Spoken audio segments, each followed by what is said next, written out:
Bapak Ibu jamaah sekalian rahmati Allah Subhanahu wa taala, kaifa tuhibbullah wa rasulah?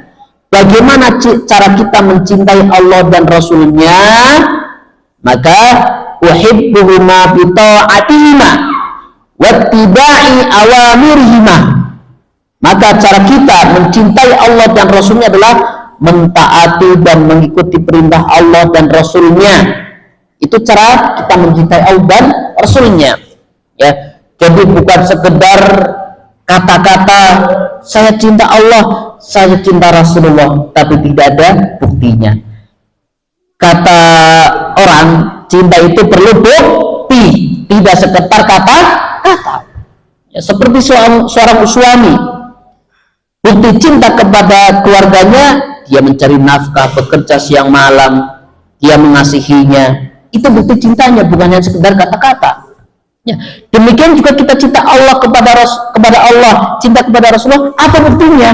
Buktinya adalah mengikuti, mentaati perintahnya, mengikuti perintah Allah, mengikuti perintah Rasulullah, bukan hanya sekedar ucapan saya cinta Allah, saya cinta Rasulullah, ya, tetapi bersama dengan itu, ya, perintah Allah dilanggar, perintah Rasulullah dilanggar, ya, sunnah-sunnah Rasulullah dibenci. Itu bukan orang yang cinta kepada Allah dan Rasulullah Sallallahu Alaihi Wasallam.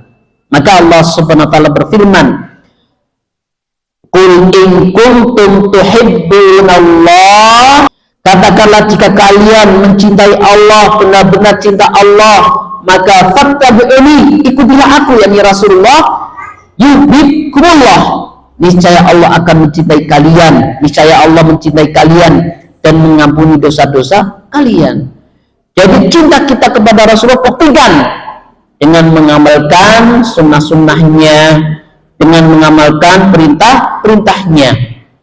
Dan Rasulullah SAW sudah menjelaskan 24 jam tata cara kita beraktivitas. Dari bangun tidur, ketemu tidur lagi, masuk toilet saja diajarkan, Masya Allah, lengkapnya agama Islam. Masuk toilet, ya, cara tidur, mau bepergian, ya, mau makan, bekerja, adabnya, etikanya, berjualan, rambu-rambunya, ya, semua, ya, Rasulullah telah jelaskan. Itulah makanya salah jika orang beragama Islam mengabaikan hadis-hadis Rasulullah, mengabaikan apa yang datang dari Rasulullah SAW. Salah jika ada orang yang berpegang teguh ketika beragama hanya kepada Al-Quran saja.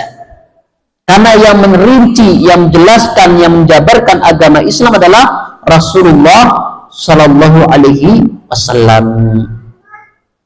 Maka Rasulullah Sallallahu Alaihi Wasallam bersabda, "La yu'minu ahadukum hatta akuna ahabba ilaih min walidihi wa waladihi wan nasi ajma'in." Nabi Muhammad Sallallahu Alaihi Wasallam bersabda, tidak beriman salah seorang di antara kalian sampai aku menjadi orang yang lebih dia cintai daripada orang tua, anaknya, dan manusia seluruhnya. Ya, Bapak yang dirahmati Allah Subhanahu Wa Taala, ada pembahasan menarik. Pembahasan ini dan harus disampaikan jemaah sekalian, dan orang banyak tidak menyukainya, tapi harus disampaikan karena ini prinsip kita dalam beragama. Sebagaimana di awal bahwa tujuan Rasulullah Sallallahu Alaihi Wasallam diutus untuk mengajarkan tata cara beribadah, bukan mengajarkan urusan dunia. Nah, ketika seorang, ya, beribadah dengan caranya sendiri, ya, berinovasi, membuat hal-hal baru, maka ini yang dinamakan bid'ah. Tapi dalam urusan dunia bukan bid'ah. Mik ini, handphone, masjid itu tidak ada di zaman Nabi, karena Nabi bukan mengajarkan itu. Nabi Muhammad datang diutus bukan untuk mengajarkan tata cara membuat masjid, bukan mengajarkan tata cara membuat baju. Makanya jangan sampai mengatakan bahwa mikrofon ini bid'ah, bukan, karena bukan urusan agama, tapi sarana. Handphone ini bid'ah, salah, karena handphone bukan urusan agama, tapi sarana. Maka sarana itu dihukumi dengan tujuannya. Bukan sampai bukannya Ustadz juga bid'ah. Kenapa? tidak ada di zaman Rasul. Bukan itu jemaah sekalian. Bid'ah itu dalam urusan agama. Kenapa? Sholat maghrib 3 rakaat, tapi kalau ditambah itulah bid'ah. Sholat subuh 2 rakaat ditambah jadi 4 rakaat, itunya namanya bid'ah. Kenapa? Rasulullah sudah menjelaskan tata cara beribadah. Atau gitu, contoh lain, Rasulullah sudah mengajarkan tata cara masuk masjid dengan kaki kanan membaca doa, tapi membaca ayat kursi 10 kali. Nah, itu bid'ah. Karena dalam agama. Atau dengan mau masak, ibu-ibu biar masak yang enak, wah, saya mau masak nasi biar nasinya enak, membaca surat Al-Kahfi misalnya, itu bid'ah. Karena dalam urusan ibadah, tapi dalam urusan dunia tidak termasuk. Makanya mahyal bid'atu fiddin, apa yang dimasuk bid'ah dalam agama, dia al bid'atu fiddin hiya ziyadatu fi au nuqsan. Bid'ah adalah penambahan dan pengurangan di dalamnya. Jadi pertama menambah dan mengurangi. Sholat isya 4 rakaat dikurangi jadi 2 rakaat, itu bid'ah. Sholat subuh 2 rakaat ditambah 1 rakaat jadi 3 rakaat, itu bid'ah.